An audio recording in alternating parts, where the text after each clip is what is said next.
voyons plus en détail, c'est la question des fichiers. Parce que nous étions dans l'onglet Conversation, et d'ailleurs là, je suis toujours dans l'onglet Conversation. Nous avions inséré dans un message un classeur Excel. Nous avions inséré un fichier de projet, l'aide de project, dans l'email qui avait été envoyé de l'extérieur. Si je passe ma souris sur chacun de ces éléments, je vois que je peux pointer le fichier et je peux ouvrir, si je clique, le fichier concerné. Donc, c'est toujours un moyen d'accéder au fichier en les cliquant à partir du fil de conversation. Mais je peux aussi me rendre dans le deuxième onglet appelé Fichier. Dans cet onglet Fichier, je vais retrouver la liste des fichiers qui ont été utilisés dans le fil de conversation. Donc je retrouve le classeur Excel que nous avions vu au tout début. Je retrouve aussi l'email que nous avions reçu d'un prestataire extérieur. Et là, cet email, il est sous forme de dossier. Effectivement, il contient deux éléments. Je vais cliquer le lien email et j'ai d'un côté, à l'intérieur de ce lien, le fichier qui avait été transmis en pièce jointe, le projet réalisé grâce à Microsoft Project, et d'un autre côté, avec l'extension EML, le contenu du mail proprement dit, que je pourrais d'ailleurs ouvrir de cette façon-là. Il est toujours possible sur la ligne de modifier partiellement cet élément. En cliquant par exemple sur les trois petits points, je peux décider de l'ouvrir directement en ligne si j'ai un logiciel capable de le lire. Je peux l'ouvrir dans SharePoint, je peux le déplacer, le copier, voire le télécharger sur mon ordinateur. Je vais revenir à la racine de cette liste de fichiers. Pour ça, je vais revenir d'un cran en arrière, tout en haut à gauche, les petites flèches de navigation, je prends précédent. Et là, je vais demander à charger un nouveau fichier. Je clique sur l'onglet Charger. Donc ce fichier ne viendra pas en pièce jointe d'une conversation ou d'un email. Je vais aller le chercher sur mon poste utilisateur. Je dois l'avoir, voilà. Ici, j'ai un fichier AW original ACCDB. C'est une base de données Access qui contient les clients et les produits de ADW, d'AdventureWorks. Je vous rappelle, une entreprise fictive fournie comme exemple par Microsoft. Je vais ouvrir. J'attends quelques instants et le fichier devrait se charger. Je vois d'ailleurs tout en haut à droite, j'avais bien l'indication téléchargement et une petite flèche qui tournait. Voilà. Alors, ça, c'est un fichier Access. Il a bien une extension ACCDB qui représente les extensions des fichiers Access. Mais le logiciel Access n'est pas prévu dans les versions online. Donc, si vous n'avez pas Access sur votre ordinateur, vous ne pourrez pas l'ouvrir. D'ailleurs, l'icône ici est une icône générique. Il faudra le télécharger sur votre ordinateur, puis l'ouvrir avec le logiciel Access. Par contre, il en va différemment si vous possédez la version online, par exemple celle qui est prévue pour Excel, qui permettrait d'ouvrir directement le fichier.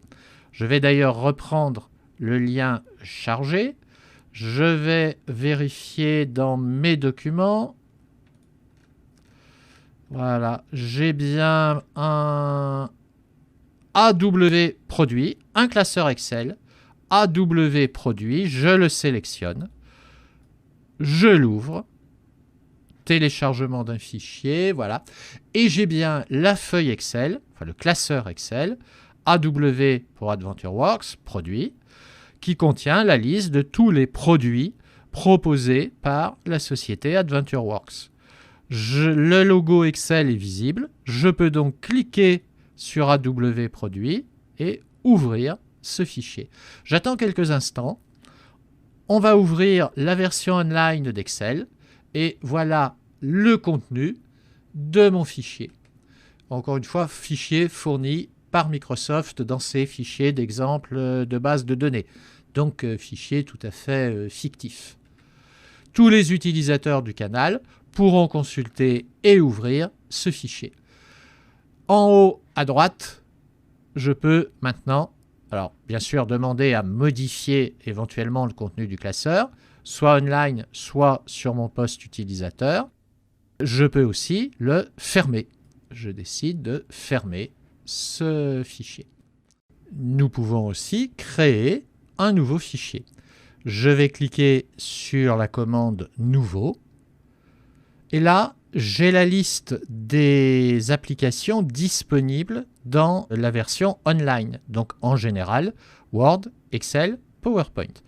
Les autres applications comme Access ou Project ne sont pas disponibles dans cette fenêtre. Il faudra créer d'abord le fichier sur votre ordinateur et ensuite le transférer comme nous avons fait précédemment. Je vais choisir une feuille de calcul Excel. Je vais lui donner un nom, application des normes. J'ai fait une faute d'orthographe sur application, je fais un clic droit et je corrige. Je valide par créer. Il va ouvrir Excel Online. Et là, je vais pouvoir créer ma feuille calendrier d'application des nouvelles normes. Parfait. Je ferai ma liste de dates. Par exemple, le 1er janvier 2020. Voilà. Le 1er mars 2020. Etc. etc. Voilà. Publication en janvier. Mise en œuvre. Etc., etc. Vous créez l'ensemble de votre planning.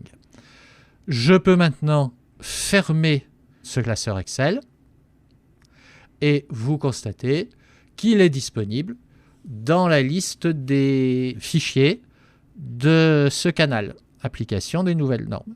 Bien sûr, si je veux le récupérer sur mon ordinateur, les 3 petits points tout à fait à droite du nom du fichier, et je peux le télécharger sur mon ordi. Attention, si je le télécharge sur mon ordinateur, il en fera une copie que ne verront pas les autres utilisateurs, les autres membres de l'équipe. Donc, méfiez-vous, il faut absolument laisser ce fichier dans la liste des fichiers du canal pour que tout le monde puisse continuer à le consulter, à le modifier et que les modifications soient visibles pour tout le monde. Éventuellement, vous pouvez en plus obtenir un lien. Donc, je vais cliquer la commande « Obtenir un lien », soit dans Teams, soit dans SharePoint. Ce lien vous permettrait, en tant qu'adresse donnée dans un navigateur web, de retrouver la fenêtre correspondant à ce fichier, sous réserve, bien sûr, de vos droits d'accès.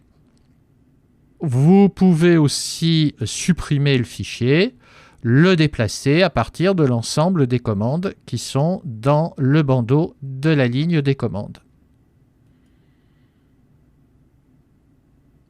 Ici, par transformer, j'ai pu l'ouvrir et attention, en prenant cette commande transformer, il m'a créé un nouvel onglet qui s'appelle Application des normes, qui a pris le nom du fichier. Donc, si je reprends bien ma démarche, j'étais dans l'onglet Fichier. J'ai sélectionné la ligne du fichier concerné et j'ai actionné la commande « Transformer en onglet ». Ceci a permis d'ouvrir un nouvel onglet, Fichier, Wiki, Application des normes. Et désormais, on aura un accès direct à ce fichier à partir du nouvel onglet Application des normes. Il existe aussi un autre moyen de consulter l'ensemble des fichiers indépendamment du choix d'un canal. Alors ici, je suis toujours dans mon canal X90. Mon onglet application des normes, finalement, il m'encombre un petit peu. Je développe la flèche qui est sur cet onglet et je vais dire que je le supprime. Je valide. Voilà. Donc, il est supprimé en tant qu'onglet, mais bien sûr, dans Fichier, le document, le classeur est toujours disponible. Je peux venir dans le volet des commandes qui est sur la gauche, sur la commande qui s'appelle Fichier. Je quitte donc les équipes et là, avec cette commande Fichier, j'ai un accès à la totalité des fichiers utilisés par Teams, voire même plus.